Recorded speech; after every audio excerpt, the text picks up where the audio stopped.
de Lima, eu sou oncologista clínico e venho nesse vídeo falar em nome da Sociedade Brasileira de Cancerologia a respeito do impacto da pandemia de coronavírus no tratamento do paciente com câncer do ponto de vista da visão do clínico. Nesse mais de 1 ano e meio de pandemia, ocorreu tanto em âmbito mundial quanto também em âmbito brasileiro uma série de orientações, uma série de modificações no tratamento oncológico e algumas adequações em relação ao tempo de espera, às orientações com relação ao tratamento em questão já instituídas, aos novos tratamentos necessários, assim também com relação aos rastreamentos oncológicos e também ao processo dos regulamentos sanitários e também da vacinação. O que a gente tem ainda a respeito de informação, algumas das informações que a gente tem para passar são ainda informações de estudos muito precoces e também algumas informações ainda heterogêneas com relação a alguns dados, mas a gente tem uma orientação básica que todos os pacientes com câncer devem ser vacinados, independente da idade e do período que ele esteja em tratamento. Algumas questões com relação ao distanciamento do tratamento até o dia da vacinação, no máximo um período de 2 a 3 semanas de intervalo para o processo de imunossupressão não afete em tanto a eficácia da vacina, o que pode ser uma ocorrência que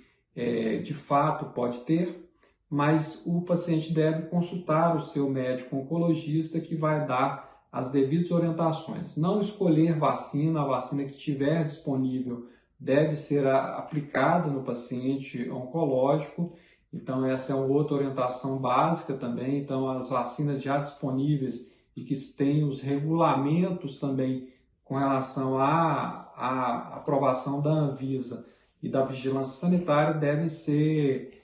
utilizadas sem nenhum tipo de restrição. Casos específicos, o paciente deve procurar a orientação do oncologista clínico em questão. Com relação ao tratamento, o tratamento já instituído deve ser mantido, o paciente deve ser orientado a continuar a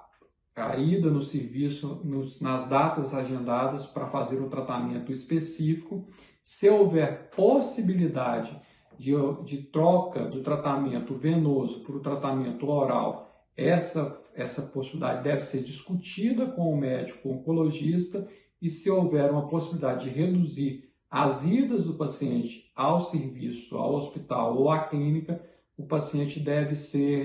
fazer a troca. Não havendo a possibilidade, o paciente deve comparecer na data agendada ao serviço para a realização do tratamento específico. Tratamentos a serem iniciados, se houver algum tipo de possibilidade do paciente fazer um retardo ou um adiamento do tratamento, ele deve também discutir com o médico, e esse adiamento deve ser realizado na possibilidade de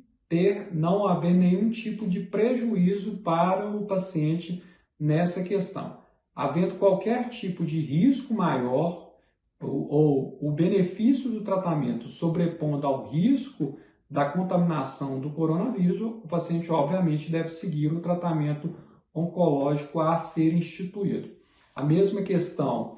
se faz com relação às cirurgias oncológicas, assim como aos tratamentos de radioterapia. Com relação ao rastreamento, isso mundialmente os dados são muito mais concretos. Então, os rastreamentos que são indicados, como realização de mamografia nas mulheres acima de 40 anos, realização do exame do toque retal e do PSA nos homens acima de 50 anos, exame ginecológico com Papa Nicolau em todas as mulheres em idade fértil, assim como também nas mulheres que já têm a vida sexual ativa. E também os exames de colonoscopia, tanto em homens quanto mulheres acima de 45 anos, isso deve ser discutido com o médico que está indicando o rastreamento, que está indicando a conduta em questão. Ou seja, assim, houve nesses mais de 1 ano e meio de pandemia uma grande alteração na situação de tanto de rastreio como de cuidados do paciente oncológico, de tratamento, assim como na prevenção da vacinação, mas os dados estão mostrando que quando bem orientado o paciente, quando ele segue as regras sanitárias de forma regular, ou seja, a utilização obrigatória da máscara e também a lavagem das mãos com água e sabão ou com álcool gel, e também uma vacinação apropriada conforme